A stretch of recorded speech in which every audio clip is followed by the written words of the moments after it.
Hello and welcome to this introduction to the AudioCot, a new consultation observation tool for telephone consultations in the GP setting, which is being integrated into the ePortfolio from 2016. I'm Jonathan Ryle, a GP in Winchester. I'm also a member of the rcgp Workplace-Based Assessment Core Group and Associate Dean for the RCP in Wessex. Over the next few minutes, I'll be interviewing Bryony Sales, a GP in Portsmouth who has worked with the rcgp Workplace-Based Assessment Core Group to develop this new formative assessment tool. So, Bryony, thank you very much for coming along today for us to be able to interview you. Thank you. So, the first thing that I think trainees and trainers will want to know is, do they need any specific equipment to do this? So, training practices don't need to spend a lot of money on new equipment in the practice.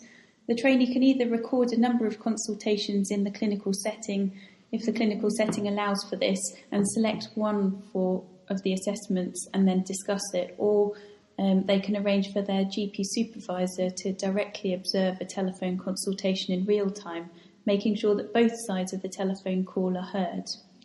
If you're going to undertake an observed consultation, then this should ideally be done through using a splitter, which you can buy for about £10, to allow your trainer to listen to both sides of the consultation rather than having the phone on speakerphone to ensure confidentiality. Thank you, Bryony. That's helpful to know and reassuring that it doesn't require a lot of extra equipment. So, where can an AudioCot be completed and what will constitute a good consultation to use for an AudioCot assessment? So, any telephone consultation undertaken by a trainee can be used. The telephone consultations are undertaken in both the in and out of hours GP settings, so trainees are encouraged to undertake assessments in both environments. Telephone consultations can either form a telephone triage call or be a full telephone consultation. And for some telephone calls, not all areas of the assessment may be covered. It's advised that trainees should complete at least one telephone consultation in each setting, so one in hours, one out of hours, and try to ensure that one triage call is included as well. Typically, a telephone consultation used in an AudioCot should last between 5 to 10 minutes. And I think, although it may be obvious, complex consultations are likely to generate more evidence and a richer learning experience. Consent is obviously an issue with something like AudioCot, so how would you ensure appropriate consent is gained for the observed or recorded consultations?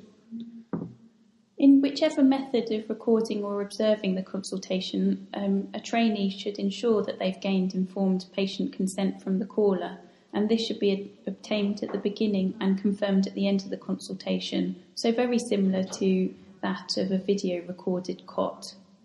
A patient who has consented to the audio recording or the direct observation of a telephone consultation has the right to confidentiality and to be informed about what the recording will be used for, who will listen to it, and what the standard of behaviour is expected of the listeners. The care that they receive should not be compromised by the fact that the recording is taking place or for the purpose for which it's going to be used. Consideration should be given to the length of time that the recording is kept for and who has access to it and the purpose for which it can be used. It's important to remember that when the verbal consent to an audio recording or a directly observed consultation is sought, that it must be done in a neutral fashion. The wording of the consent must not assume that the answer will normally be yes.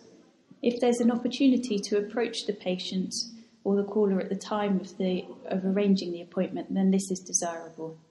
The verbal consent should be documented within the notes. Further details outlining gaining consent for the audio recordings or a directly observed consultation can be found on the rcgp Workplace-Based Assessment AudioCot page. Thank you, Bryony. So I guess the trainees also want to know, and the trainers, I suppose, who can assess the AudioCot? So just like one of the current COTs in place, an AudioCot can be completed by any GP supervisor who has received training in completing workplace-based assessments. And how does the GP supervisor complete an AudioCot? So GP supervisors are encouraged to take notes whilst the consultation is taking place to aid feedback and discussion.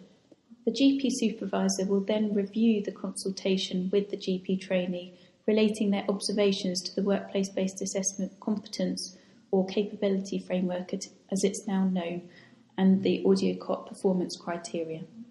Feedback should occur immediately after the consultation if possible, allowing for observation and discussion on the telephone consultation, and then the AudioCOT is subsequently completed online on the e-portfolio.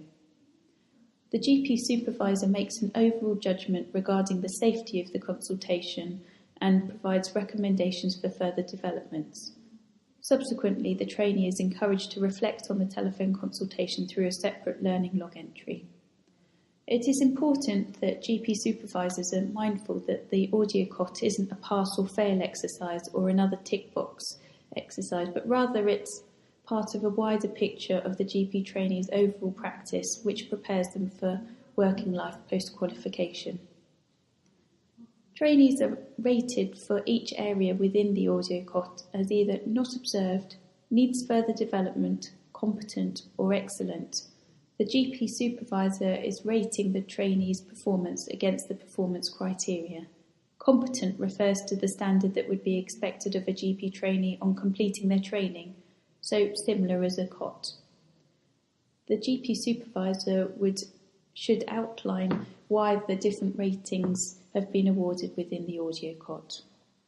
The AudioCOT has been mapped to the rcgp capability, so the competency statements, to ease the linking of workplace-based assessment evidence in the educational supervisor's report.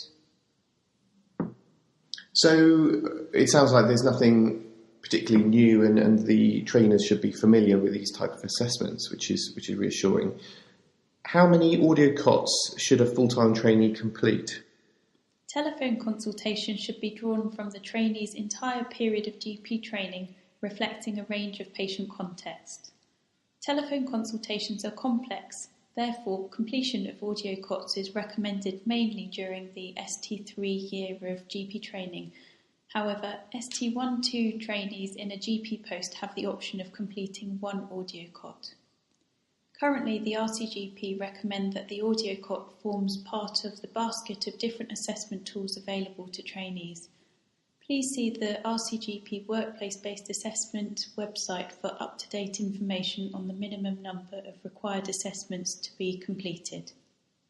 Okay, thank you, Bryony. And thank you for outlining the place of the AudioCOT and how to utilise the new AudioCOT assessment tool. Before we end this interview, please could you provide a summary for the new additional AudioCOT assessment tool? The use of the AudioCOT ensures that all trainees are given the opportunity to develop their clinical competence of telephone consultation skills during training. The AudioCOT complements existing components of the workplace-based assessment and extends the assessment repertoire for educators. The AudioCOT uses the same assessment method and process as the COT, but in a different setting. The addition of the AudioCOT will not add to assessment burden, as COTs will be substituted with AudioCOTs. We hope it provides a constructive learning experience. We appreciate different trainees have different learning needs, therefore we hope trainees will find the new assessment tool to be of benefit moving forwards with the advances in technology. We hope the AudioCOT will form part of the basket of assessment tools to trainees.